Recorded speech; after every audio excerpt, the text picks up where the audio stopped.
Hello বন্ধুরা, কেমন আছো তোমরা সবাই? আশা করি সবাই ভালো আছো। তো বন্ধুরা, আজকে আমি মৌরলা মাছের ভর্তা বানিয়ে দেখাবো। তো বন্ধুরা, প্রথমে আমি মৌরলা মাছগুলো লবণ আর হলুদ দিয়ে খুব ভালো করে ভেজে নেব। বন্ধুরা, এই মৌরলা মাছের ভর্তাটা খেতে কিন্তু দারুণ লাগে।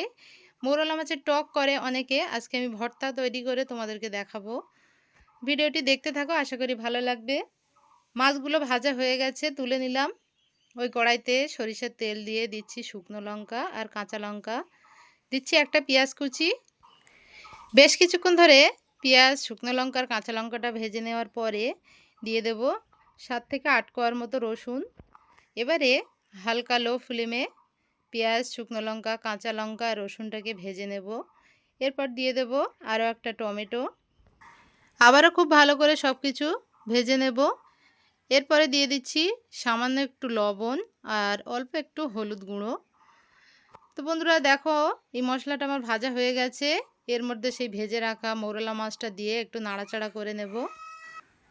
সব কিছু খুব ভালো করে নাড়াচাড়া করে ভেজে এটাকে আমরা নামিয়ে ঠান্ডা করে মিক্সিতে ব্লেন্ড করে নেব। তোমরা চাইলে কিন্তু শিল বাটাতেও বেটে নিতে পারো। আমি শিল বাটাতে আর বাটলাম না, মিক্সিতে ব্লেন্ড করে নিচ্ছি। জাস্ট 1 থেকে 2 বার একটু ঘুরিয়ে নিলেই হয়ে যাবে। সামান্য কিছু ধনিয়া পাতা দিয়ে খুব ভালো করে ব্লেন্ড করে নিয়েছি।